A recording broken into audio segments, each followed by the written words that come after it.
Olá pessoal, sejam todos bem-vindos a mais este evento preparado pela equipe técnica da CCA Bernardon, que tem como tema central hoje falar sobre os principais aspectos contábeis e fiscais, notadamente na área do imposto de renda e da contribuição social, relacionados ao encerramento de balanço. Eu sou Reginaldo da Silva dos Santos, vou estar com vocês durante toda essa apresentação. As dúvidas que surgirem durante a apresentação, os senhores poderão consultar via o chat e, na medida do possível, as respostas serão feitas ainda dentro da apresentação. Tendo em vista que esse curso ele tem por objetivo estar mais direcionado à questão do encerramento do balanço de 31 de dezembro de 2023, porque nós estamos em janeiro de 2024, a gente já faz um destaque já de início que, em razão das recentes alterações ocorridas na legislação tributária, algumas das normas que serão aqui apresentadas, elas não poderão ser aplicadas para os fatos geradores que vierem a ocorrer a partir de janeiro de 2024. Sobre esses temas que sofreram alteração, nós vamos promover um evento mais adiante. Então, em cada um dos módulos onde teve alteração, a gente vai fazer um destaque para que essas regras que são apresentadas hoje, aqui como encerramento de balanço, não continue sendo aplicada para os fatos geradores de janeiro de 2024. Com relação à apresentação do curso, nós estamos apresentando aqui um sumário dos principais assuntos que serão comentados.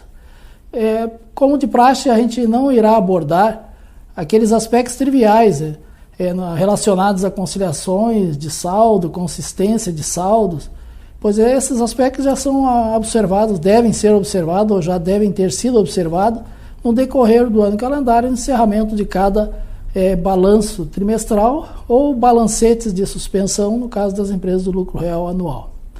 Os assuntos serão abordados, já estão aí na tela, são perdas no recebimento de crédito, primeiro deles, depois a questão de inventários, estoques, créditos tributários, contratos de mútuo, alguns aspectos relacionados ao ativo imobilizado, investimentos em coligadas, controladas, relevantes ou não, provisões para fins fiscais, juros sobre capital próprio, variações cambiais ativas e passivas, aplicações financeiras, renda variável, brindes e doações, multas, rendimentos e lucros e ganhos de capital oferido do exterior, prejuízos fiscais, subvenções para investimento, incentivos de reintegra, inovação tecnológica e outros incentivos fiscais, preços de transferências, bônus de adimplência fiscal e lucro presumido. Então, esses são os principais assuntos que serão comentados durante esse evento.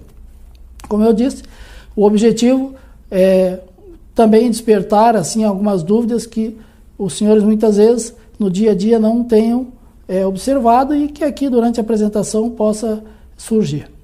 Fiquem à vontade então durante a apresentação, nós vamos fazer então os comentários que forem necessários. O primeiro assunto que a gente traz para apresentar então a primeira matéria diz respeito a perdas no recebimento de crédito. Geralmente muitas empresas já adotam a sistemática de mensalmente reverem esta questão de perdas no recebimento de crédito, ou no mínimo trimestral naquelas empresas que estão sujeitas a balanço trimestral e que optaram pelo balanço trimestral para fins de lucro real. Então, o recebimento de crédito, as regras que nós vamos apresentar aqui, elas estão em vigor desde 8 de outubro de 2014. Então, se desdobra praticamente em dois grupos. Créditos sem garantias reais. Então, para os créditos sem garantias reais, a legislação prevê que os contribuintes podem descontar como perda, dedutível para fins do imposto de renda da contribuição social, aqueles valores por operação de até R$15 mil vencidos há mais de 6 meses. Então, os créditos de até R$15 mil vencidos há mais de 6 meses, eles podem ser baixados como perda sem nenhuma necessidade de comprovação mais. Os créditos de superior a R$15 mil, de até R$100 mil por operação, vencidos há mais de 12 meses, eles podem ser computados como perdas para fins fiscais, independente de início de ação judicial. Mas, nesse caso, deve ser mantida a cobrança administrativa. Então, existe uma distinção entre os créditos de até 15 mil e os de 15 mil a 100 mil. Com relação aos créditos de valor superior a 100 mil reais por operação, vencidos há mais de 12 meses, os contribuintes podem computar esses valores como perdas, desde que iniciados e mantidos os procedimentos judiciais cabíveis para a cobrança. Depois nós vamos ver mais adiante que iniciados e mantidos esses procedimentos judiciais para a cobrança, existe já há alguns anos uma flexibilização por parte da União, que não é necessário mais os contribuintes ingressarem em juízo, basta o protesto. Nós vamos ver mais adiante. Então, os créditos sem garantias reais são essas as condições para computá-los como perdas dedutíveis para fins do imposto de renda e da contribuição social. Agora, aqueles créditos que o contribuinte possui garantias reais, esses créditos existem limites também diferenciados dos créditos sem garantia. Quando esses créditos vencidos há mais de 24 meses, eles forem de valor de até 50 mil reais por operação, independente de iniciados os procedimentos judiciais, eles podem ser computados como perda para fins de imposto de renda e da contribuição social. Agora, os créditos com garantias reais, vencidos há mais de 24 meses e de valor superior a 50 mil reais por operação, eles podem ser computados como perda, desde que iniciados e mantidos os procedimentos judiciais para fins do recebimento e da cobrança ou arresto das garantias. Aí, como eu tinha dito antes, nos dois casos, créditos sem garantias reais e com garantias, existem aqueles limites para que o valor sem garantia acima de 100 mil reais tem que ter o procedimento judicial para cobrança. E acima de 50 mil reais, vencido há mais de 24 meses, com garantia, também teria que ter procedimento judicial. Mas ocorre que desde 2020, através da Lei 14.043, em seu artigo 18, a União possibilitou que os contribuintes não ingressem com ação judicial, por se assim entenderes. Muitas vezes o ingresso de uma ação judicial pode haver dispêndios, e muitas vezes o contribuinte ele sabe que o ingresso da ação só vai gerar mais perda, porque o cliente ele muitas vezes está com uma situação falimentar e não se justifica acionar um jurídico com custas judiciais, processuais, para fazer uma cobrança daquilo que não vai ter êxito. Então, o legislador, através da Lei 14.043, pelo seu artigo 18, estabeleceu que na hipótese de inadimplência de débitos, as exigências de judicialização, naquelas duas situações que nós falamos, acima de 100 mil sem garantias e acima de 50 mil com garantias, as exigências de judicialização poderão ser substituídas pelo instrumento de protesto, e os credores deverão arcar, nesse caso, com o pagamento antecipado das taxas, emolumentos e acréscimos legais e demais despesas para esse protesto. Então, na verdade, todos os contribuintes, as empresas em geral, quando o seu cliente não honra com o pagamento de uma obrigação no vencimento, é de praxe, na sequência, fazer o protesto. Então, a partir desde 2020, os contribuintes já podem computar como perda os créditos sem garantias reais de valor superior a 100 mil reais ou com garantia superior a 50 mil reais vencidos há mais de 24 meses, desde que tenham feito o protesto do título. Então, é uma flexibilização por parte da União. Então, essas regras estão em vigor já desde 2020. Com relação a questão de devedor falido ou em concordata, o reconhecimento das perdas deve ser observado de acordo com o que for fixado na concordata na recuperação judicial, né, ou no caso de falência. Então, deve ser observado o quanto vai ser desagiado o crédito do contribuinte credor. Alguns aspectos ainda sobre reconhecimento de crédito que nós devemos destacar, se diz quando aquelas perdas que estão condicionadas, né, ao início e manutenção de cobrança judicial ou de cobrança administrativa, né, o contribuinte, vamos supor, ele protestou o título. Se ele protestar o título, ele vencido há mais de 12 meses sem garantia ou mais de 24 meses com garantia, ele pode computar como perda. Mas, a partir do momento que ele protestou e pôde computar o crédito como perda para fins fiscais, se esse protestar ou ingressar com ação judicial, se houver um levantamento do protesto ou o encerramento da ação judicial de cobrança, independentemente do contribuinte ter recebido ou não o crédito, esse valor que foi computado como perda deve ser revertido como recuperação de crédito. Não pode ser mantida a dedução se houver o levantamento do protesto ou o encerramento do processo da ação judicial de cobrança. Outra questão relacionada a perdas de crédito, não é admitida o reconhecimento de perdas de crédito de empresas, pessoas jurídicas ou pessoas físicas vinculadas, né? Controladas, controladora, coligadas, interligadas, administrador, sócio, parentes até terceiro grau, seus administradores ou sócios. Então, o reconhecimento de perdas de crédito em qualquer situação só é admitido quando essas operações são praticadas com terceiros sem vinculação. No caso, se o crédito estiver sujeito à atualização monetária, tomará-se como limite para fins do reconhecimento de perdas de até 15 mil, de 15 mil a 100 mil e superior a 100 mil, ou no caso, crédito com garantia de 50 mil acima de 50 mil, o valor do crédito atualizado. Com relação às regras para reconhecimento das perdas de crédito. Então, o que nós temos?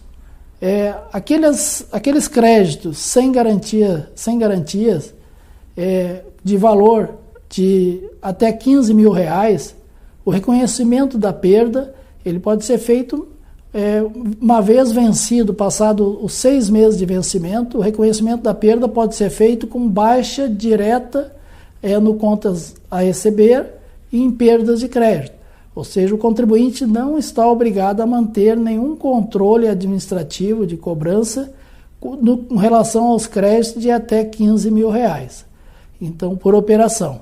Então, o reconhecimento da perda pode se dar com uma baixa pura e simples do contas a receber por perda reconhecida como definitiva por parte do contribuinte.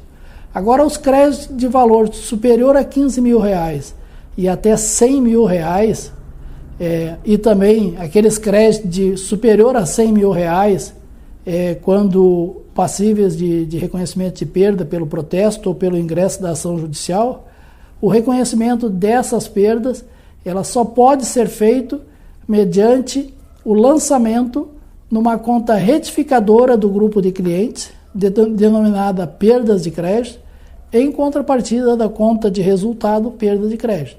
Ou seja, os créditos de valor superior a 15 mil reais, eles não podem ser baixados de forma definitiva do contas a receber. Eles têm que ser mantidos como cobrança administrativa, eles têm que ser mantidos no contas a receber. É lógico que daí para fins de controle, cada contribuinte tem a sua forma de registrar essa perda, vai localizar, vai alocar esses créditos num grupo dentro do contas a receber de crédito sujeito a perdas de crédito. E vai criar uma conta retificadora lá na contabilidade que vai controlar aqueles créditos que foram já baixados como perda e que estão pendentes de cobrança administrativa, se for até superior a 15 mil até 100 mil reais, ou cobrança por protesto judicial, se for superior a 100 mil reais. Com relação à recuperação desses créditos, né, esses créditos, uma vez lançados como perdas, os créditos de até R$15.000, quando os contribuintes recuperarem esses créditos em parcial ou na totalidade, e eles já tiverem feito a baixa total desse crédito, a recuperação será lançada diretamente no resultado como recuperação de crédito. Agora, com relação aos créditos de valor superior a R$15.000, essa conta retificadora ela deverá ser mantida na contabilidade e com controle desses créditos pelo prazo de 5 anos do registro da perda, ou até que ocorra a recuperação do crédito, se isto se der antes do prazo de 5 anos.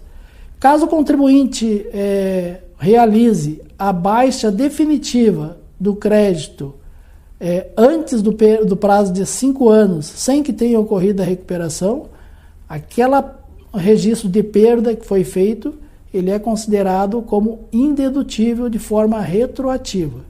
Então, um exemplo, o contribuinte reconheceu uma perda de crédito no valor de R$90.000 em dezembro de 2022, certo? No seu encerramento do balanço. Em conta retificadora de clientes e lançou em perdas de crédito. Esse valor de R$90.000 do título lá X, que é por operação, ele deve ser mantido em conta retificadora pelo prazo mínimo de 5 anos ou até que ocorra a recuperação, se der antes de 5 anos. Se o contribuinte, de forma, vamos supor, inadvertida, em dezembro de 23 ou de 24, baixar do contas a receber o crédito e baixar o controle da conta retificadora para fins de limpar o seu conta corrente, o seu controle de clientes, como se diz, esse procedimento vai tornar aquela despesa que foi gerada em dezembro de 22 como indedutível de forma retroativa. Então, essas são normas da Receita Federal e que devem ser mantidas e observadas pelos contribuintes. Com relação a perdas de crédito, também a gente faz um destaque, de que os contribuintes, o pessoal que milita na área contábil, deve, por ocasião do encerramento de cada período fiscal, trimestral, ou balanço de suspensão mês a mês ou anual, sempre observar se aqueles títulos que foram lançados como perdas nos períodos anteriores não ocorreu a recuperação. Muitas vezes, aqueles títulos que são mantidos como perdas em contas retificadoras, eles têm uma conta retificadora de clientes e lá no grupo de clientes, no conta corrente de clientes, no controle de contas a receber lá no financeiro, estão lá os títulos. O que a gente tem visto que muitas vezes o contribuinte ele recebe o título que foi baixado como perda em períodos anteriores, mas não há a reversão, o reconhecimento da recuperação da perda para fins fiscais, ocasionando assim uma postergação no recolhimento do imposto de renda e da contribuição social. Então, com relação a perdas de crédito, o recado que a gente gostaria de transmitir aos senhores seriam esses. Vamos agora para o próximo tópico, que é sobre estoques, inventários físicos. Com relação aos estoques, para fins fiscais, especialmente nas empresas tributadas pelo lucro real, a gente considera que esse é um ponto muito importante a ser observado, que diz respeito ao inventário físico dos estoques. Muitas pessoas, muitos contribuintes, por estarem muitas vezes, possuírem controles permanentes de estoque, acham que a contagem de estoque ela pode ser feita de uma forma mais fácil, mais frouxa, como se diz. Mas, na verdade, os estoques, para fins fiscais, é um item de suma importância, porque é o único item do balanço, das demonstrações financeiras, é o único item do ativo do balanço patrimonial que não tem como se reconstituir a situação real da data do encerramento do período fiscal, seja ele trimestral ou anual. Por quê? Porque é somente mediante a contagem física que nós vamos ter a certeza da exatidão da quantidade física que existia naquela data.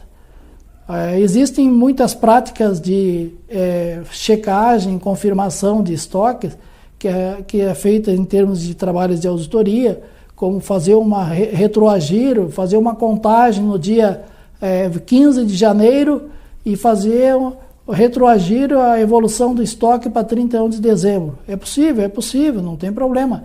Mas em momento algum, essa contagem do dia 15 de janeiro com cálculos de forma retroativa vai me garantir que o resultado que eu vou apurar como 31 de dezembro era o que existia naquela data de forma efetiva. Então, a contagem física dos estoques ao final de cada período fiscal é uma obrigação legal que permanece, inclusive para aquelas empresas que possuem controle permanente de estoque. As empresas que são optantes pelo balanço trimestral, para fins do lucro real, são obrigadas a fazer o levantamento e avaliação dos estoques trimestralmente. As empresas que são tributadas com base no lucro real anual, essa contagem dos estoques e a avaliação, ela é feita em 31 de dezembro pelo encerramento. E é lógico que, para fins de balanço de suspensão, né, as empresas de balanço anual, se elas utilizam o balanço de suspensão para o recolhimento das estimativas de janeiro até novembro, nesse caso elas têm que ter um levantamento mensal, seja através de controles permanentes ou de forma física mesmo, se não tem controle permanente dos estoques. Então, a contagem física ela é obrigatória trimestral para as empresas do balanço trimestral, anual para as empresas do balanço anual, com a obrigação de fazer o levantamento físico, no caso do balanço anual, em cada balanço de suspensão. Com relação à avaliação dos estoques, né, os critérios fiscais de avaliação dos estoques. Então, para fins de aquelas empresas que possuem avaliação e controle dos estoques, que possuem sistema de controle de estoque, né, a avaliação das mercadorias, matérias-primas e outros bens em almoxarifado, se dá pelo custo médio de aquisição, aquele custo ponderado que é feito a cada aquisição, a cada baixa, é apurado um novo custo médio. É lógico, deduzido os impostos recuperáveis, ICMS, IPI, quando for o caso, PIS, COFINS. Então, quando todos aqueles impostos são recuperáveis, são deduzidos para fins da apuração do custo médio. E as empresas que possuem controle do sistema de custo integrado, os produtos em fabricação ou acabados, eles são avaliados pelo custo de produção, aquele custo de produção que é apurado pelo próprio sistema de custo integrado, onde há toda uma questão de absorção dos custos de fabricação, diretos, indiretos, por rateio, né, os materiais empregados. Então, é mais ligado ao sistema. Agora, nós temos aquelas pessoas jurídicas, aqueles contribuintes, que eles não possuem um sistema de controle permanente dos estoques, ou pode possuir um sistema parcial. Então, se a pessoa jurídica não possui nenhum controle de estoque permanente, que lhe possibilite usar aquele sistema para valorizar, fazer a avaliação, a valorização dos produtos em estoque, ele deverá usar os critérios fiscais. Então, os critérios fiscais são os seguintes: no caso de mercadorias, matérias-primas, material de embalagem e outros insumos que são mantidos em estoque, a avaliação para fins fiscais, o encerramento de cada período fiscal, deve ser feito com base no custo das aquisições mais recentes. O que significa dizer? Se o contribuinte tem lá 100 unidades em estoque de produto X, ele tem que avaliar essas 100 unidades pelo custo de aquisição das últimas 100 unidades. Então, é um custo médio das últimas 100 unidades. Então, é o custo das últimas aquisições. Com relação aos materiais em processamento, né, produtos em fabricação, a avaliação para fins fiscais, quando não tem sistema de custo integrado, ela deve ser feita por 2 métodos. Um deles é 1,5 vezes o maior custo das matérias-primas adquiridas no período para empregado nesse produto.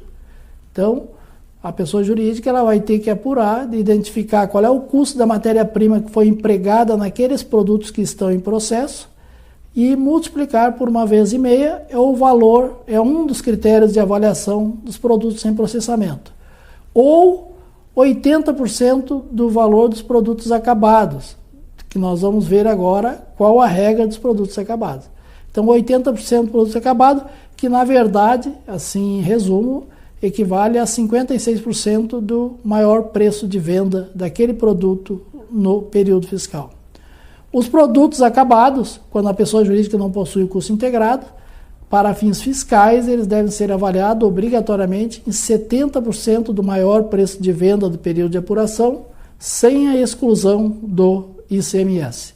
Então, para fins fiscais, as avaliações, os critérios de avaliação são esses. Então, agora nós temos também algumas regras especiais, né, que os estoques de produtos agrícolas, aquelas empresas que são do ramo agrícola, eles podem, para fazer a avaliação com base no preço de mercado e fazer, tendo controle, fazer o diferimento desse lucro para quando da realização, ou manter pelo preço de mercado. Com relação à questão ainda dentro do registro de contagem de estoques e dentro do item estoque, nós temos a questão do livro registro de inventário. Hoje as empresas que estão sujeitas ao ICMS, né, a escrituração do ICMS, o registro de inventário se dá dentro do bloco H da EFD ICMS para IPI. Então, lá no registro da EFD ICMS é que é feito o registro dos inventários no bloco H. E quais são as obrigações desses registros de inventários? As empresas que estão sujeitas a balanço trimestral, o inventário deve ser declarado também em periodicidade trimestral, sempre no segundo mês subsequente ao encerramento de cada trimestre. Então, no caso do primeiro trimestre, as pessoas jurídicas devem, no bloco H da FD do mês de maio, declarar o inventário de 31 de março, e assim sucessivamente. No caso, no encerramento do balanço do mês de dezembro, no mês de fevereiro do ano seguinte, no bloco H, deve ser declarado o inventário de 31 de dezembro do ano anterior. Aquelas empresas que são balanço anual, o livro registro de inventário, ele é obrigatório só para o balanço de 31 de dezembro do período base. Então, as empresas balanço anual vão escriturar no bloco H apenas o inventário de 31 de dezembro do ano anterior, no mês de fevereiro. Mas, caso o contribuinte tenha se valido do levantamento de balanços ou balancetes intermediários para fins da suspensão ou redução das estimativas mensais de imposto de renda e da contribuição social, ele é obrigado a manter à disposição do fisco, da Receita Federal, a relação dos inventários de cada um dos balanços de suspensão. Então, não dispensa a apresentação dos relatórios. E essa apresentação será feita no caso de uma solicitação por parte da Receita Federal, seja em processo de fiscalização ou não.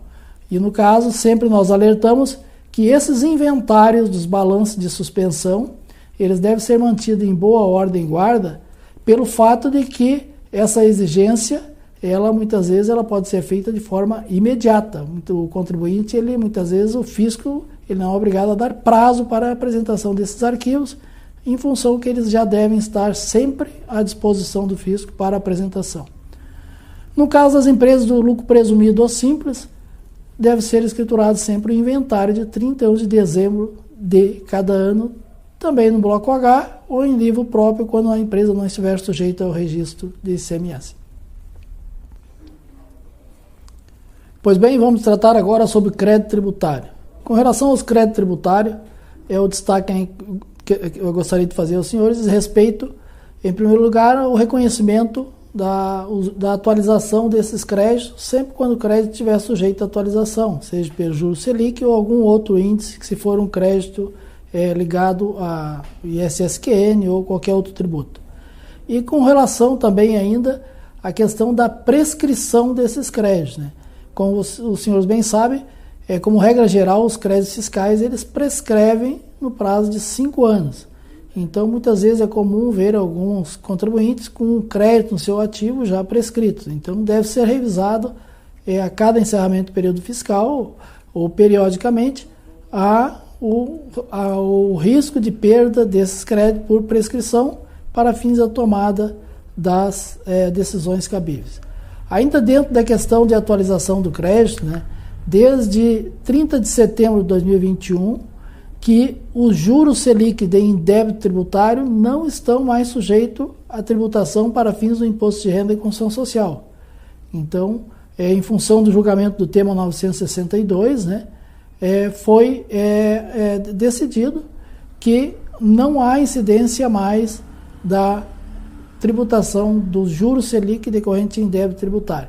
Aqueles contribuintes que, porventura, por um equívoco, tenham oferecido a tributação, o juros Selic de débito tributário a partir de 30 de setembro de 2021, poderão fazer a restituição dos impostos de renda e construção social pagos indevidamente, observados procedimentos legais para tanto. Aqueles contribuintes que tributaram em períodos anteriores e que tinham ações judiciais, aí tem que tomar as providências de acordo com a decisão judicial em cada caso. Então, com relação ao juros Selic, o crédito tributário, seria esse o recado a transmitir. Agora nós vamos falar sobre contratos de mútuo. Aqueles mútuos decorrentes de transações com terceiros, né, ou com pessoas vinculadas, né, pessoas físicas ou jurídicas vinculadas.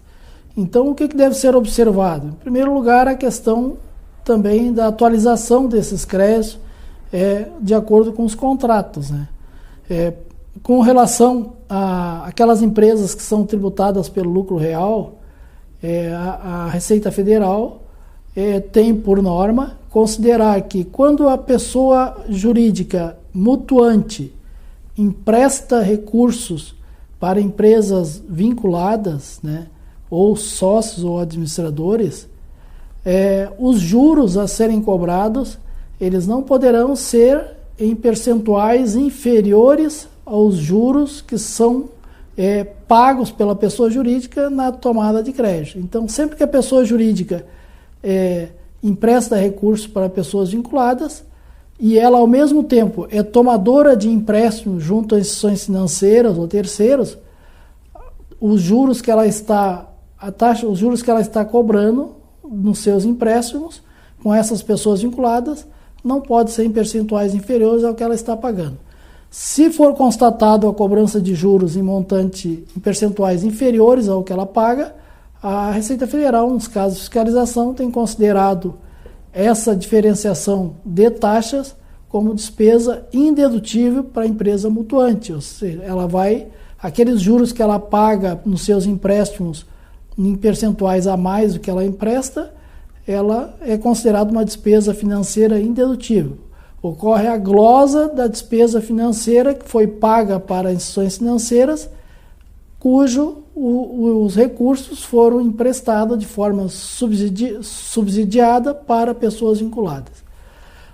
Por outro lado, nas empresas que são tomadoras de empréstimos junto às suas empresas vinculadas, controladas ou coligadas, ou sócios, a despesa financeira desses empréstimos ela é dedutível, é lógico, observado os juros praticados no mercado e desde que exista o contrato escrito. Então, a Receita Federal, embora exista a previsão de o contrato não precisa estar contrato escrito, mas a Receita Federal, por uma questão de norma dela interna, entende que a pessoa jurídica que toma empréstimo junto a empresas vinculadas e paga juros, a despesa, para ser despesa dedutível, tem que haver contrato por escrito, prevendo de forma a taxação, qual a cobrança de juros, as taxas, os critérios e periodicidade de pagamento. Então, um alerta que seja dado aí para que revisem aquelas empresas que têm operações de multa no empresa do grupo, se estão lastreadas em contratos escritos para que não ocorra o risco de glosa desses juros. Ainda dentro da questão de mútuos, né, nós temos a questão a ser observada da tributação dos juros. Então, a empresa que é tomadora do empréstimo, a mutuária, sempre que ela pagar os juros ou creditar ao mutuante, haverá a incidência da tributação pelo imposto de renda na fonte. Então, a tributação ela se dá pela alíquota de 22,5% quando o empréstimo for de um prazo de até 180 dias, 20% quando for de prazo superior a 180 e até 360 dias, 17,5% quando for de prazo superior a 360 e até 720 dias, e de 15% quando esse empréstimo for de prazo superior a 720 dias. Então, é uma tributação de um imposto de renda na fonte que deve ser feita, e essa tributação, essa retenção desse imposto se dá pela empresa mutuária, quando pessoa jurídica. Agora, quando tiver um mutuário for pessoa física, né, aí o recolhimento desse imposto de renda ele deve ser procedido pela própria mutuante, quando do recebimento dos juros.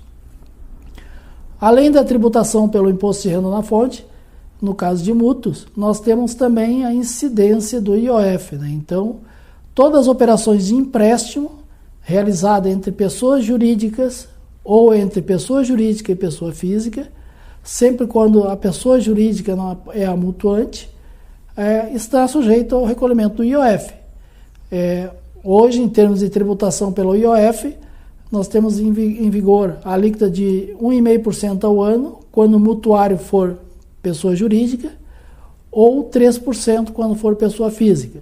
E para fins de incidência, além do adicional do IOF, né, de 0,38% em cada operação de empréstimo. No caso de recolhimento do IOF, ele deve ser feito sempre no prazo, por decêndio, e o recolhimento ele se dá de duas formas, né? Ele se dá quando o contrato é feito por prazo certo, com valor certo e vencimento, é feito de forma antecipada o recolhimento do IOF pelo prazo do contrato. Quando esse contrato é feito por prazo ou valor indeterminado, então o recolhimento é feito de forma mensal. Ao encerramento de cada mês é feita a apuração e o recolhimento do IOF. Com relação ainda dentro do IOF, nós temos a questão dos contratos de prazo. Quando o contrato é prazo certo e valor certo, e o contrato for de prazo superior a 365 dias, o IOF ficará limitado sempre ao prazo de 365 dias. Então, com relação ao IOF, o recado que a gente gostaria de transmitir aos senhores seria esse aí. Pois bem, vamos falar um pouco agora sobre o ativo imobilizado. Com relação ao ativo imobilizado, as regras básicas praticamente diz respeito a valores de imobilização. Então, está em vigor ainda aquela regra de bens de pequeno valor com prazo de vida útil inferior a 1 ano. Então, quando o bem é de pequeno valor e prazo de vida útil inferior a 1 ano, ou prazo de vida útil inferior a 1 ano, o contribuinte pode lançar diretamente em despesa. Então, o bem de pequeno valor é o limite hoje que está em vigor, que desde 2014, ele é de R$ 1.200. Então, aqueles bens de valor de até R$ 1.200, independente do prazo de vida útil do bem, ele pode ser um bem que dure 2 anos, 3 anos, 5 anos, mas se ele for de até R$ 1.200, ele pode ser lançado diretamente em despesa. Ou aqueles bens que de valor superior a R$ 1.200, mas que o prazo de vida útil for inferior a 1 ano, também pode ser lançado em despesa. Essa regra dos bens, no caso de valor até limite de R$ 1.200, ele não se aplica quando for de aquisições de quantidades. Então, vamos supor, se a pessoa jurídica adquirir uma cadeira por R$ 1.200, pode lançar em despesa independente do prazo de vida útil dessa cadeira. Agora é lógico, se a pessoa jurídica está mobiliando um escritório ou qualquer ambiente e adquire 20, 30 cadeiras, aí nesse caso deve ser analisado o conjunto dos bens e não o valor individual. Com relação ainda dentro do ativo imobilizado, nós temos uma grande discussão relativa às despesas de conservação e manutenção dos bens. Como regra geral, sempre que os gastos com reparo e conservação ou substituição de partes e peças resultar aumento de vida útil previsto na aquisição do bem, esses gastos deverão ser ativados, né? Agora, quando esses gastos de conservação ou substituição de peças não resultarem em aumento de vida útil, eles podem ser lançados diretamente como custo ou despesa operacional. Sempre que houver gastos de conservação ou substituição que resulte no aumento da vida útil, a imobilização desse gasto ele se dá por uma fórmula, por uma regra definida pela Receita Federal, qual seja, a imobilização vai ser feita aplicando-se sobre o valor do gasto o mesmo percentual de depreciação que o bem sofreu. Então, vamos supor, se um bem que está sendo reformado, uma máquina que está sendo reformada, e essa reforma vai gerar um aumento de vida útil dessa máquina, essa reforma ela deverá ser imobilizada. Vamos supor que a pessoa jurídica, o contribuinte, vai gastar R$100 mil para a imobilização. E essa imobilização vai provocar um aumento de vida útil desse bem. Quanto deverá ser imobilizado esses R$100 mil? O mesmo percentual de depreciação que o bem já sofreu para fins fiscais. Se esse bem já foi depreciado, vamos supor, 80% na data em que está sendo feita essa reforma, significa que R$80 mil é o valor que deverá ser imobilizado. Os outros R$20 mil é contabilizado como despesa, custo, despesa operacional ou custo, conforme o caso. Se o bem já tiver sido 100% depreciado, todo o gasto com a reforma deverá ser ativado. Essa é a regra geral prevista na legislação fiscal. Outra questão, ainda ligado ao ativo mobilizado, nós temos a questão das taxas de depreciação. Então, as taxas de depreciação hoje, para fins fiscais, elas estão lá previstas na Instrução Normativa 1700/2017, no anexo 3.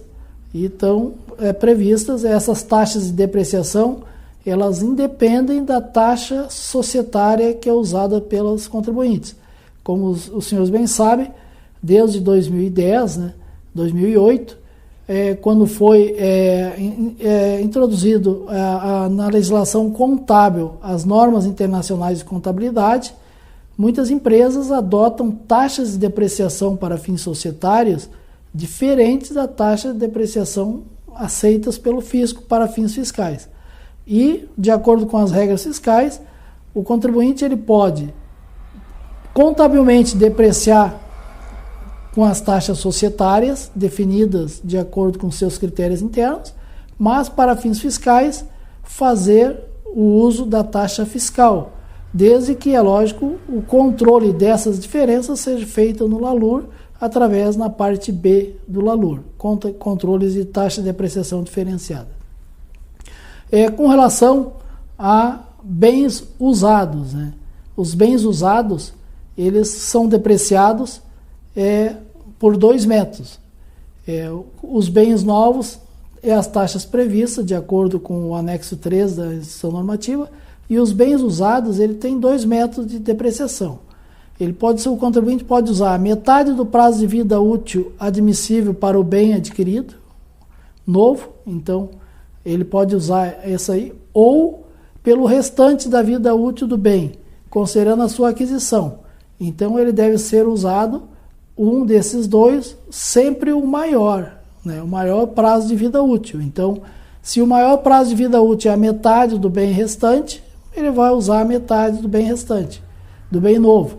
Se a maior prazo de vida útil é o restante da vida útil do bem adquirido, vai ser. Então, um exemplo, a empresa adquiriu um veículo, certo? Um veículo usado, um caminhão usado.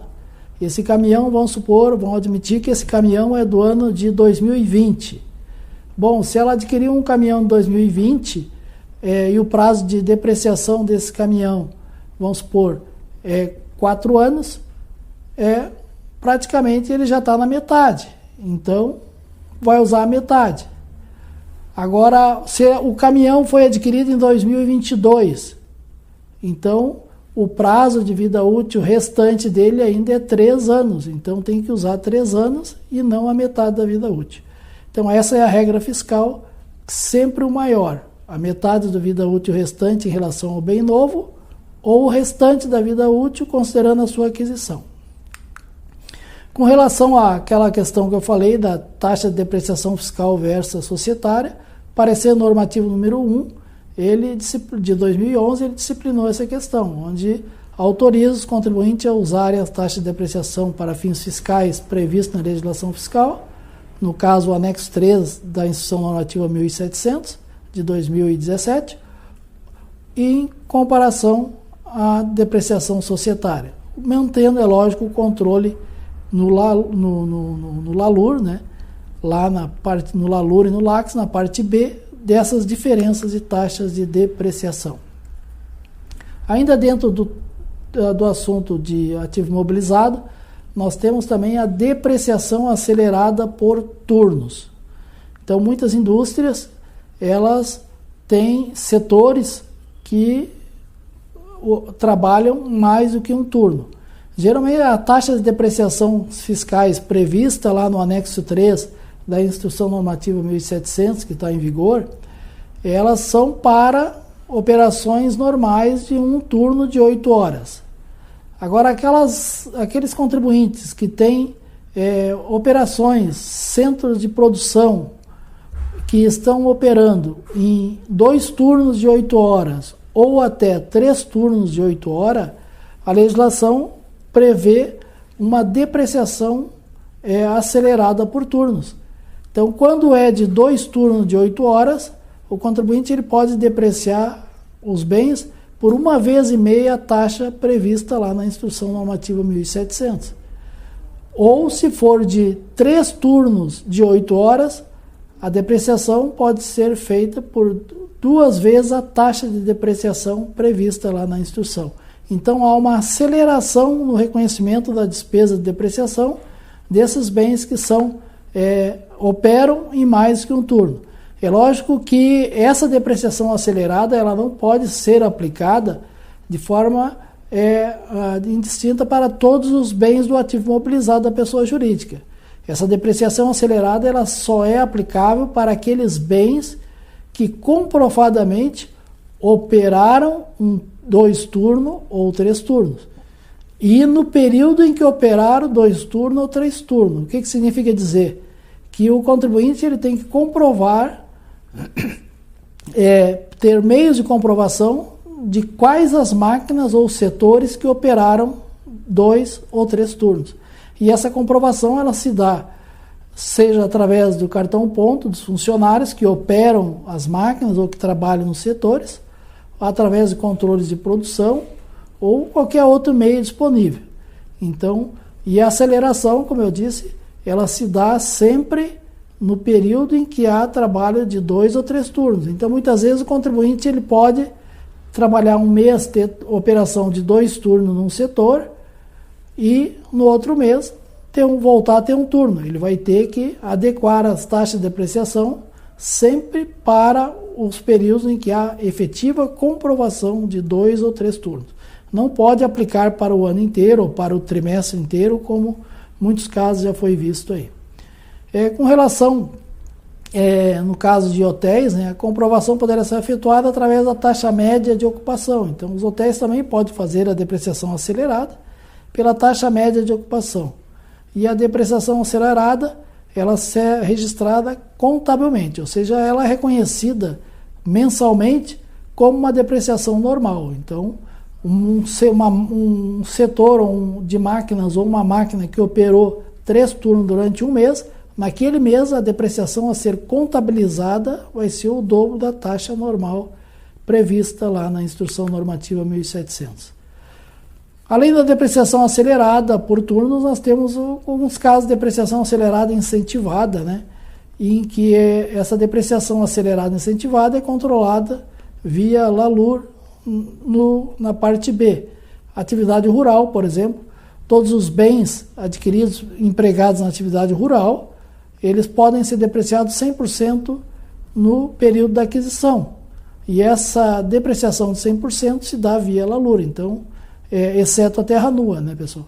Então, essa depreciação de 100% se dá no período da aquisição. Então, a empresa adquiriu no trimestre 2 tratores, ela vai imobilizar os tratores, vai depreciar os tratores normal, lá pela taxa de depreciação prevista na instrução, e o excedente do valor da aquisição do trator vai ser excluído no LALUR naquele trimestre e controlado na parte B.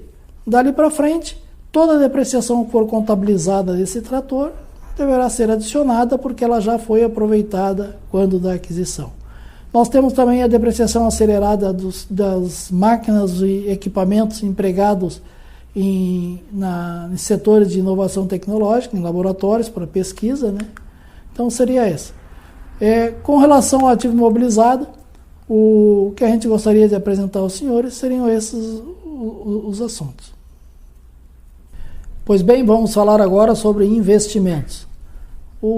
A questão especial diz respeito àquelas empresas que possuem participações sujeitas à equivalência patrimonial de investimentos. Então, como regra geral, as participações em empresas controladas ou coligadas, sempre que tenha relevante ou influência significativa, deverão ser avaliados com base no patrimônio líquido. O que acontece? O que se considera como investimento relevante em coligada ou controlada que tem influência significativa? Considera-se a influência significativa quando a investidora detém ou exerce poder de participar nas decisões da política financeira ou operacional da investida, sem controlá-la, ou quando ela possui, presumida a influência significativa, quando ela é possuidora de 20% ou mais do capital votante da investida, sem controlar. Então, deve ser observado esses critérios. Por quê? Porque os investimentos em coligadas ou controladas, se eles não tiverem influência significativa, com participação nas políticas financeira operacional, ou não for superior a 20% do capital votante, eles não podem ser avaliados pelo método de equivalência patrimonial. Assim, da mesma forma, como se eles são de influência significativa, obrigatoriamente eles devem sofrer avaliação. Então, esse nosso destaque se dá o quê? Para que os contribuintes, os contadores, que possuem empresas, que administram empresas que possuem participações em coligadas e controladas, analisem cada uma das participações para ver se eles possuem influência significativa, seja através da participação na política financeira ou participação no capital votante superior a 20%. Então, se não se enquadrar, não tem como fazer equivalência patrimonial. Se houver enquadramento, é obrigatório. Com relação às empresas os investimentos que são avaliados pelo custo, o que nós deixamos de alerta? Aqueles investimentos são avaliados pelos custos, os lucros e dividendos recebidos, eles são computados como regra geral diretamente no resultado como lucro e dividendos isentos. Tá? Outro detalhe é que as empresas que são avaliadas pelo custo, mesmo quando ocorre incorporação de lucros na investida ao capital, e essa incorporação de lucros ao capital gera bonificações de ações ou cotas, a pessoa jurídica, investidora, mesmo estando avaliando pelo custo, ela pode reconhecer esse aumento do custo do seu investimento, em contrapartida, no resultado, lucros isentos incorporados ao capital.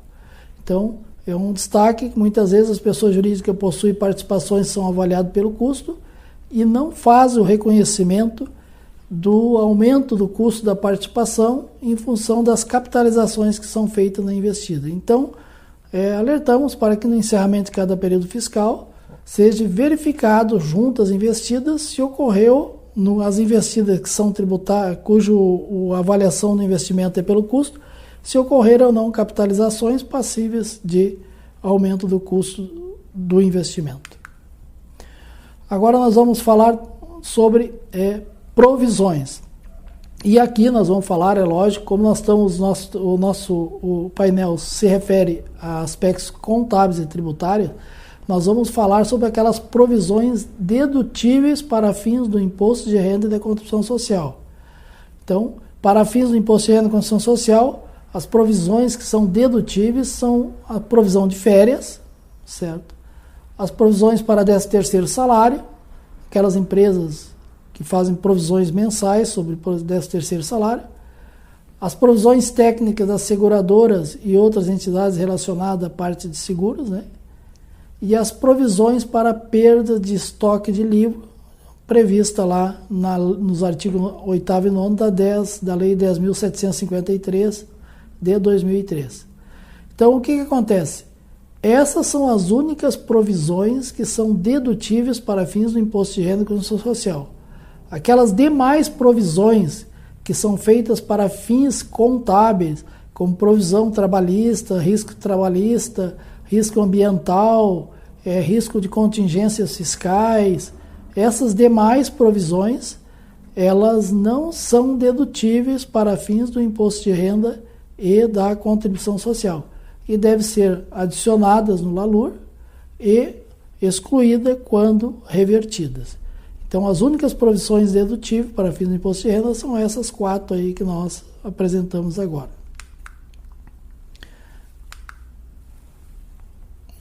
O próximo assunto que a gente vai tratar agora diz respeito aos juros sobre o capital próprio. Então, desde janeiro de 2015, né, a base de cálculo dos juros sobre o capital próprio é o capital social, as reservas de capital, as reservas de lucros, menos as ações, deduzidas das ações de tesouraria e deduzidos os prejuízos acumulados, se houver. Essa é a base de cálculo dos juros sobre o capital próprio, que deve ser feito com base na taxa do TJLP pro rata dia. E a Receita Federal continua mantendo o entendimento de que o reconhecimento dos juros sobre o capital próprio deve ser realizado de acordo com a observância do regime de competência. O que significa dizer que as empresas são tributadas pelo lucro real trimestral, devem reconhecer os juros sobre capital próprio no encerramento de cada trimestre. As empresas são tributadas com base em balanço anual, podem reconhecer os juros sobre capital próprio de forma pró-rata durante os meses de janeiro a novembro ou integralmente em dezembro do ano inteiro.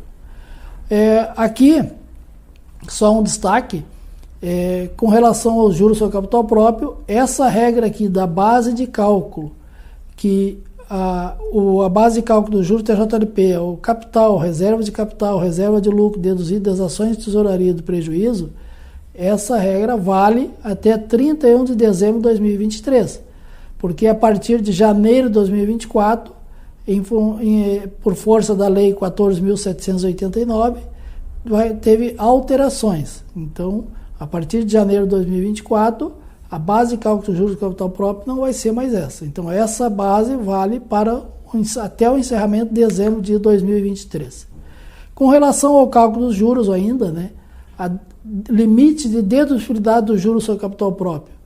Então, ele está limitado a 50% do lucro do exercício antes do imposto de renda e do próprio juros, da própria contabilização dos juros, ou 50% do saldo de lucros acumulado ou reserva de lucro.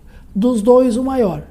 Certo? Então, o contribuinte calcula o valor dos juros no período fiscal, de acordo com a taxa de juros da TJLP, apurou o montante dos juros, e aí esse montante dos juros, que é o limite máximo a ser reconhecido, ele está condicionado à dedutibilidade limitada a 50% do lucro do próprio exercício antes dos juros e antes do imposto de renda, ou 50% das reservas de lucros acumulados. Então, com relação aos juros também, a dedutibilidade dos juros está condicionada a que a contabilização dos juros seja feita de forma individual para cada sócio acionista, ou seja, a contabilização não pode ser feita numa conta genérica, juros TJLP a pagar. Se for feito um lançamento dessa forma, essa contabilização desses juros é uma despesa indedutível segundo as normas fiscais e o entendimento da própria Receita Federal do Brasil.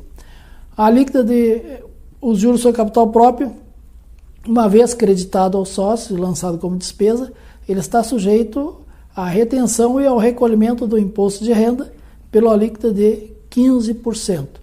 E o recolhimento deve ser feito até o terceiro dia útil do terceiro dia útil subsequente ao decêndio da ocorrência do fato gerador. No caso do recolhimento do juros sobre capital próprio, existem 2 códigos para recolhimento. O código para beneficiários residentes no Brasil, que é o 5706, e o código de recolhimento para beneficiários residentes ou domiciliados no exterior, que é o 9453. Então, com relação ao juros sobre capital próprio, esse é o destaque, enfatizando mais uma vez que a partir de janeiro de 2024, essas regras de apuração do cálculo dos juros, elas não valem mais, tem que ser observado a Lei 14.789. Pois bem, vamos falar agora sobre as variações cambiais ativas e passivas. Como regra geral, as variações cambiais ativas e passivas, elas devem ser reconhecidas para fins fiscais, imposto de renda, contribuição social, PIS e COFINS, pelo regime de caixa e, por opção do contribuinte, pelo regime de competência, Geralmente a opção, o contribuinte exerce a opção na DCTF do mês de janeiro de cada ano, e a opção vale para todo o ano calendário. Então, por isso que é importante que, ao ser feita a entrega da DCTF do mês de janeiro de cada ano, o contribuinte tenha o cuidado ali de assinalar qual a opção que realmente deseja exercer para a tributação, reconhecimento fiscal das variações cambiais ativo e passivo. Se optar pelo regime de caixa, é obrigado a manter todo o controle por operação daquelas operações sujeita à variação cambial e por operação. Se manter o regime de competência, o reconhecimento contábil mensal das variações cambiais é direto no resultado, sem nenhum controle. Então, o que acontece? Nós estamos em encerramento de balanço. Aquelas empresas que em 31 de dezembro, que em 2023 optaram pelo regime de caixa e que assim o fizeram na tributação para fins fiscais das suas variações cambiais ativas e passivas, elas deverão agora, no encerramento do balanço de 2023, decidirem se vão se manterem no regime de caixa para 2024 ou se vão migrar para o regime de competência. Se se manterem no regime de caixa, mantém os mesmos controles das operações para fins de diferimento e realização das variações cambiais ativas e passivas. Se decidirem que em 2024 vão passar para o regime de competência, as variações cambiais ativas e passivas que não foram realizadas até 31 de dezembro vão ter que obrigatoriamente ser oferecidas à tributação ou lançada como despesa em dezembro de 2023. E, inclusive, no caso, se aquelas receitas de variações cambiais ativas não realizadas, em ocorrendo a mudança para o regime de competência, o reconhecimento dessas variações cambiais, quando essas variações cambiais são tributáveis, deve se dar em dezembro, para fins também das contribuições do PIS e da COFINS. Então, com relação às variações cambiais, o recado seria esse, os cuidados que devem ser tomados no encerramento do ano. Se já vem pelo regime de competência, vai manter o regime de competência. O único cuidado especial é na entrega da DCTF de janeiro de 24, mantendo a opção para 2024. Se está pelo caixa, vai mudar para competência, tomar todos esses cuidados de reconhecimento das variações não realizadas até dezembro de 2023. Pois bem, vamos falar agora sobre aplicações financeiras de renda variáveis. Então, essas aplicações, nós temos 2 grupos. As operações de day trade, elas, no caso, as perdas de day trade são indedutíveis, né? Então, aquelas perdas de operações iniciadas no mesmo dia, considerado day trade, elas são indedutíveis. Aquelas operações de renda variáveis ligada aos demais ativos, as perdas elas são dedutíveis até o limite dos ganhos. E ocorrendo perdas, então, elas são o excesso de perdas num período, deve ser adicionado e controlado na parte B do LALUR para exclusão nos períodos seguintes, quando houver ganhos da mesma espécie. Então, esse é o cuidado que deve ser tomado, aquelas empresas que mantêm aplicações em rendas variáveis. Nós temos agora, vamos falar sobre brindes e doações.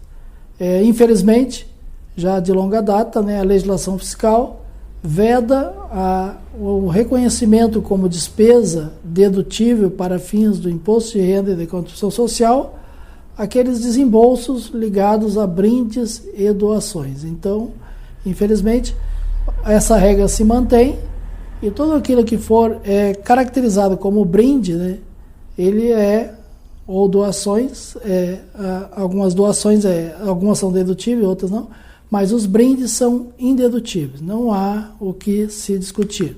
Com relação às doações, são dedutíveis para fins de imposto de renda e da contribuição social, as doações destinadas a instituições de ensino e pesquisa autorizadas por lei federal e que atendam os dispostos no inciso 1 e 2 do artigo 213 da Constituição Federal, quais sejam aquelas doações para as instituições que comprovem a finalidade não lucrativa e a aplicação dos excedentes financeiros em educação e assegure a destinação do seu patrimônio a outra escola comunitária, filantrópica ou confessional ou poder público no caso de encerramento de atividades.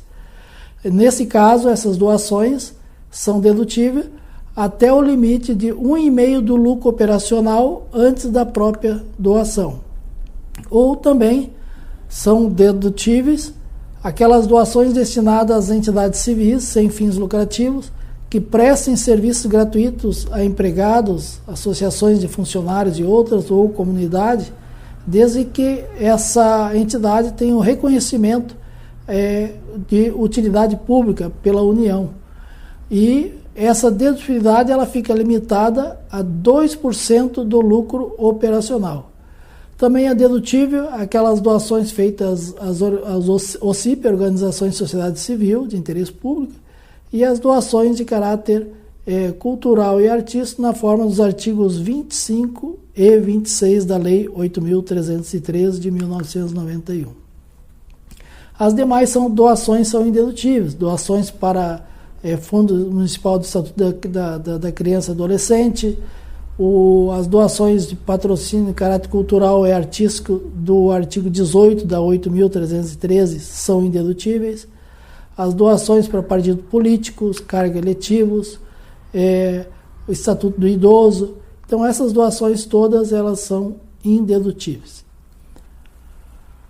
Agora nós vamos falar um pouco sobre multas, Então, como regra geral, as multas de infrações fiscais punitivas, elas são consideradas indedutíveis. Aquelas multas de trânsito, as multas de autos de lançamento, de imposto de renda, do ICM, todas essas multas punitivas, elas são indedutíveis. Agora, aquelas multas compensatórias, aquelas que não são caráter punitivo, elas são dedutíveis.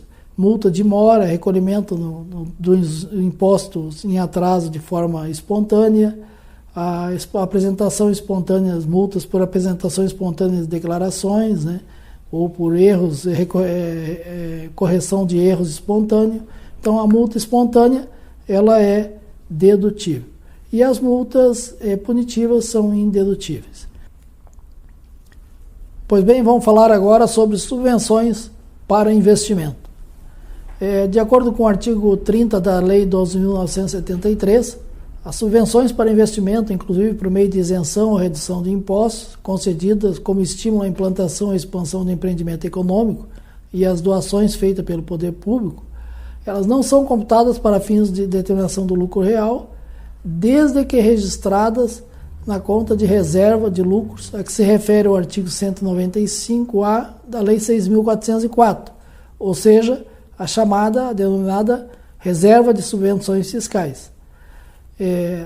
Então, o contribuinte ele pode excluir essas subvenções na base de cálculo do LALUR e do LACS e manter essa exclusão via controle na parte B.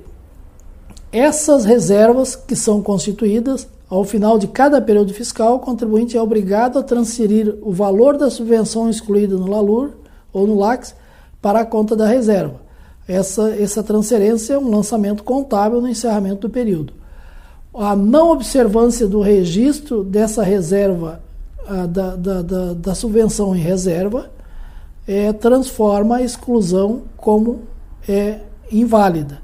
Ou seja, o contribuinte ele perde a não dedutibilidade dessa subvenção se ele não efetuar o lançamento contábil da constituição da reserva. O valor da subvenção transferido para a reserva deverá ser mantido em reserva e lá só poderá ser utilizado para absorção de prejuízos contábeis futuros ou passados ou para aumento do capital social. Se for dada qualquer outra destinação a essa reserva, o contribuinte deverá oferecer a tributação. Além disso, nós temos aí a Receita Federal, a União, através da Lei 14.789, de dezembro de 2023, revogou esse artigo 30 da 12.973, o que vale dizer que a partir de janeiro de 2024, essa legislação das subvenções, da exclusão, não vale mais. Então, como eu disse lá no início do curso, algumas normas têm validade só até dezembro de 23, que é o caso dessa regra das subvenções para investimento. A Receita Federal, já com relação às subvenções, de longa data ela sempre manteve o seu entendimento de que as subvenções fiscais que não estão sujeitas à incidência do imposto de renda e da contribuição social são somente aquelas que estiverem relacionadas à implantação ou expansão de empreendimentos econômicos, contrariando as decisões judiciais, que reconhecem que todos os benefícios fiscais, crédito presumido, redução de base de cálculo, isenção, são passíveis de reconhecimento de subvenção para fins do imposto de renda e contribuição social. Mas a Receita Federal mantém o seu entendimento contrário. Tanto é que, ao revogar o artigo 30 da 12.973, a partir de janeiro de 2024, foi instituído na própria lei uma possibilidade de os contribuintes que praticaram a exclusão de subvenções, contrariando o entendimento da Receita Federal, de que só vale as subvenções para implantação e expansão de empreendimento, e com a constituição da reserva, ela possibilitou uma autorregularização dos débitos tributários passados, cuja o recolhimento do imposto nessa autorregularização representa uma redução de até 80% do débito, inclusive principal, multa e juros. Então, vejam que é um fato novo, recente, agora de dezembro de 2023, onde a Receita revogou toda essa legislação da subvenção a partir de janeiro de 2024. Por isso que lá no início nós dissemos que alguns tópicos só teriam validade e aplicação para o balanço de dezembro de 2023 e este é um deles. Então, com relação às subvenções, o recado que a gente gostaria de transmitir aos senhores seriam estes. Agora nós vamos tratar um pouco sobre um outro incentivo que é o Reintegra. Então, o Reintegra, o valor do crédito do Reintegra apurado, ele não é computado para fins das contribuições do PIS, COFINS, Imposto de Renda e Contribuição Social. Então, no caso do Imposto de Renda e Contribuição Social, o Reintegra, o incentivo do Reintegra pode ser excluído no LALUR e no LACS e não oferecido a tributação. Nós temos ainda dentro da leva dos incentivos fiscais, nós temos o incentivo à inovação tecnológica. Então, desde a Lei 11.196 de 2005, famosa Lei do Bem, as empresas que têm aplicações de recurso em pesquisa e inovação tecnológica, esses gastos com a pesquisa e desenvolvimento na área de inovação tecnológica, eles têm um incentivo a mais. Além das contribuintes poder lançar todos esses desembolsos como despesa operacional, no período em que ocorrerem, ainda podem fazer uma exclusão adicional no LALUR e no LACS.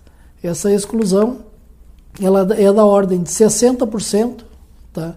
60% dos desembolsos realizados, né? No caso das empresas em geral, e 80% no caso das empresas de tecnologia.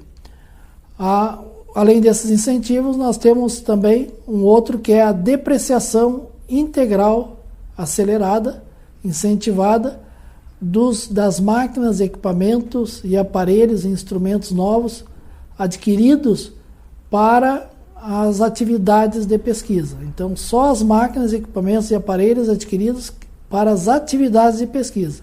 Essas aquisições também podem ser depreciadas 100% no período da aquisição. Então, a exclusão no LALUR, como eu disse lá, é de 60% dos gastos com pesquisa, ou 80%, dependendo do caso das empresas de tecnologia, ele está limitado ao lucro do período. O que significa dizer que se a pessoa investiu, vamos supor, 10 milhões em pesquisa e desenvolvimento, ela pode excluir no LALUR, além de lançar como despesa todos esses 10 milhões de pesquisa e desenvolvimento, ela pode excluir no LALUR mais até 6 milhões de reais, que é 60% dos 10 milhões. Só que essa exclusão ela fica limitada ao lucro real ou à base de cálculo da contribuição social positiva do período. Essa exclusão não pode transformar o resultado fiscal do período em prejuízo fiscal.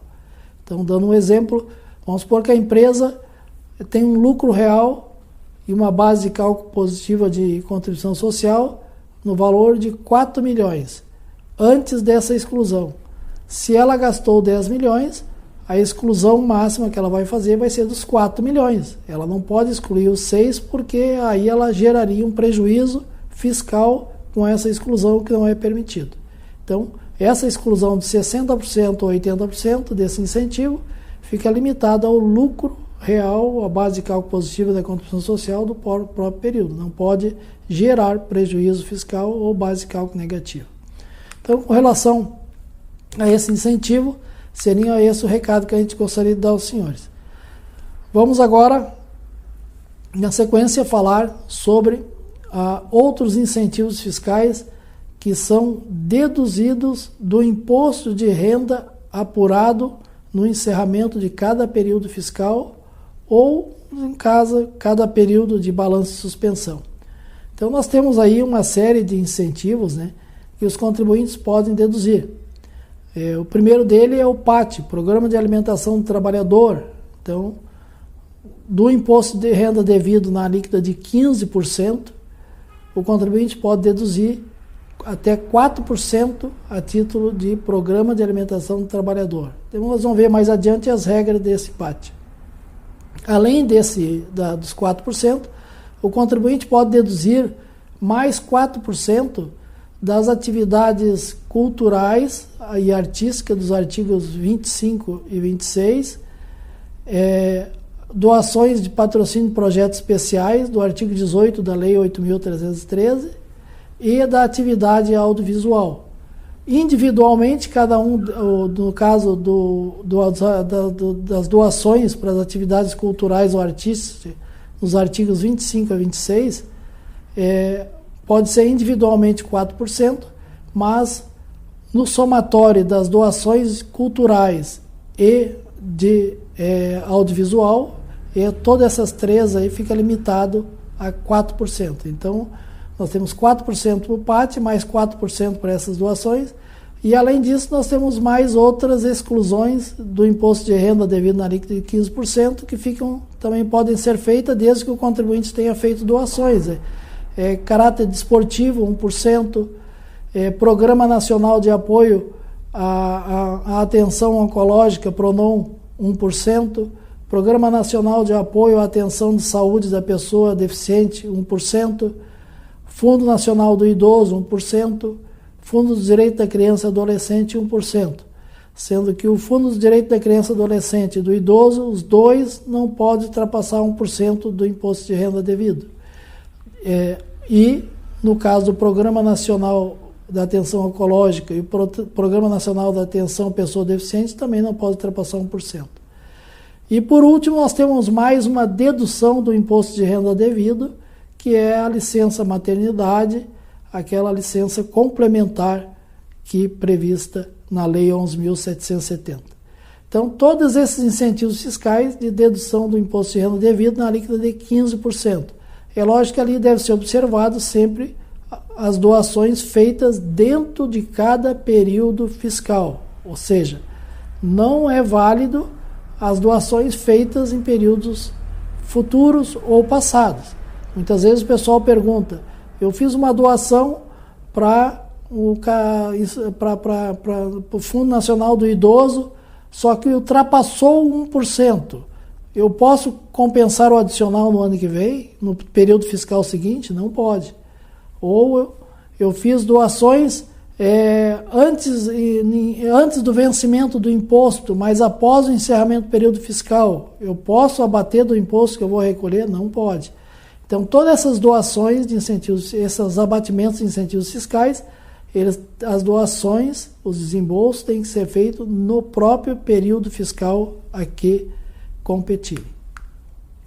Com relação ao PAT, como eu falei antes, né, a regra do PAT, desde 11 de dezembro de 2021, a dedução do PAT está limitada, será aplicado em relação aos valores dispendidos para os trabalhadores que recebam até 5 salários mínimos e poderá englobar todos os trabalhadores da empresa na hipótese de serviços próprios de refeição e deverá abranger apenas a parcela do benefício que corresponder ao valor de, no máximo, 1 salário mínimo.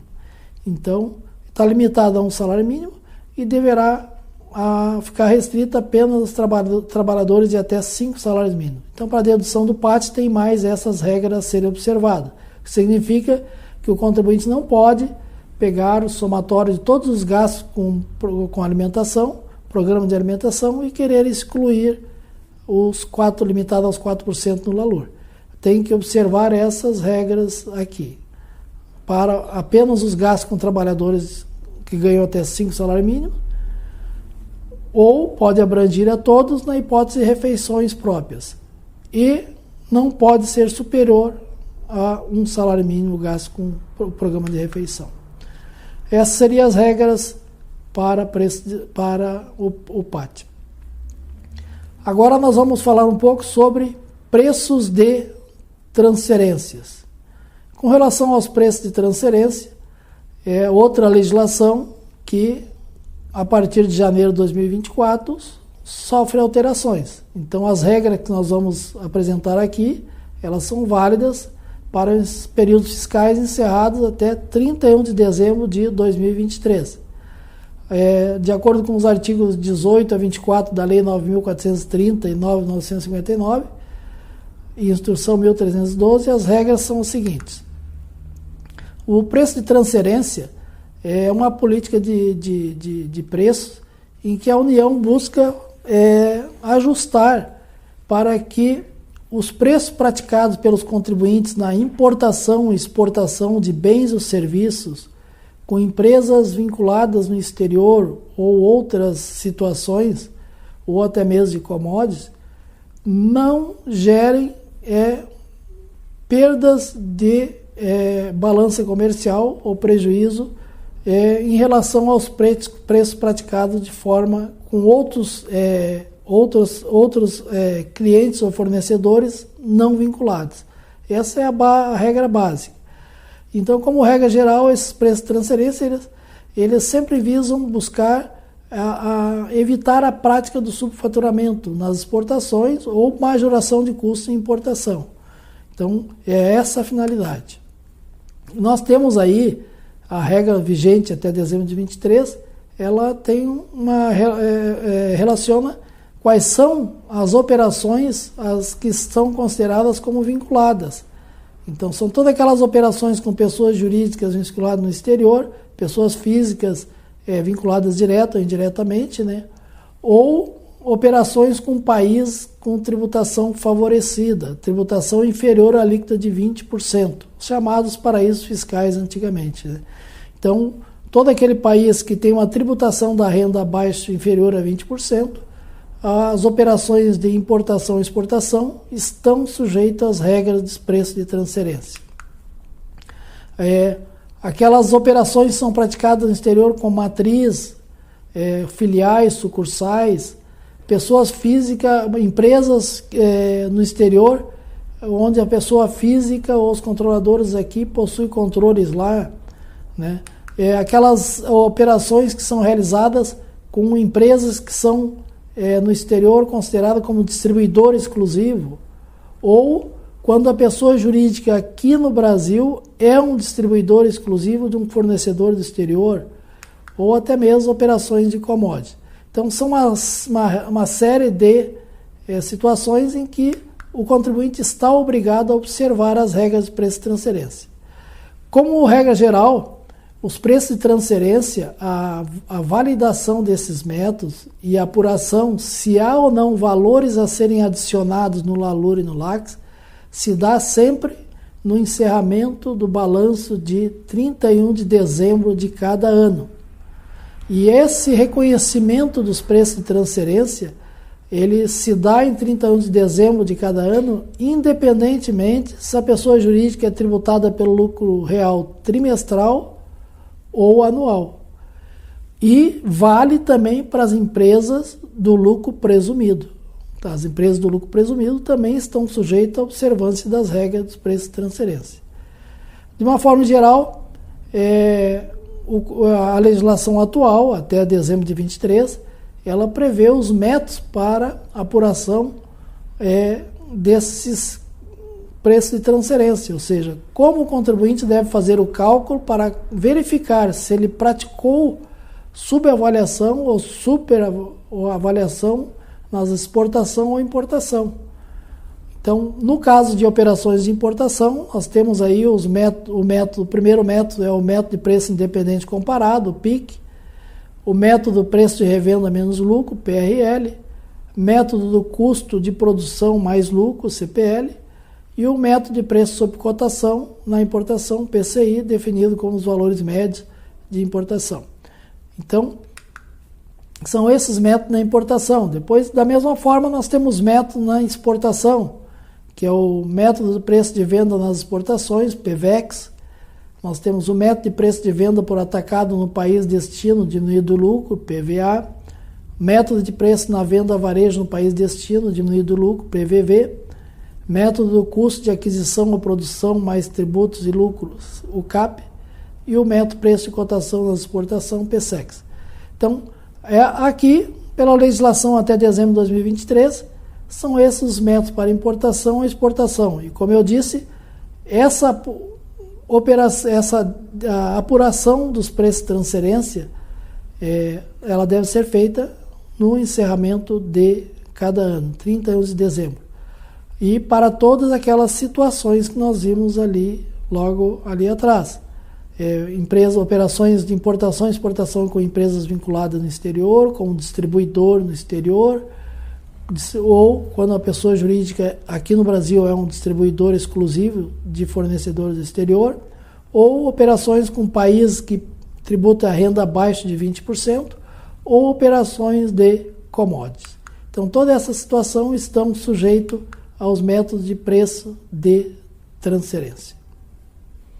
Agora vamos falar sobre a questão do lucro presumido. Então, nós temos pouca matéria, mas fica o destaque que a gente gostaria de dar, diz respeito à escrituração contábil nos termos da legislação comercial. Então, as empresas do lucro presumido, que distribuem lucros, né, em montante superior ao lucro presumido deduzido dos impostos, elas estão obrigadas à escrituração contábil, à escrituração comercial normal. Então, deve manter a escrituração, entregar esse CD para poderem distribuir lucros. Além disso, as empresas do lucro presumido, elas também estão obrigadas ao livro registro de inventário de 31 de dezembro de cada período, de cada ano fiscal. Então, se a empresa está sujeita à escrituração do ICMS, livro sujeito ao ICMS, a escrituração do inventário é feita no bloco H da ECF fiscal, sempre no mês de fevereiro do ano seguinte.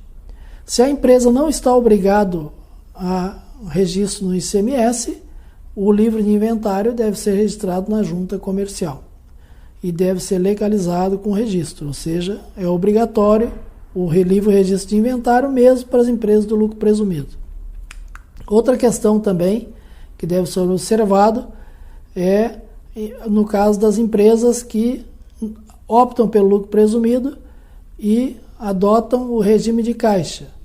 Então, se a empresa adota regime de caixa, ela tem que manter o controle de diferimento dessas receitas pelo regime de caixa na sua escrituração contábil numa conta própria.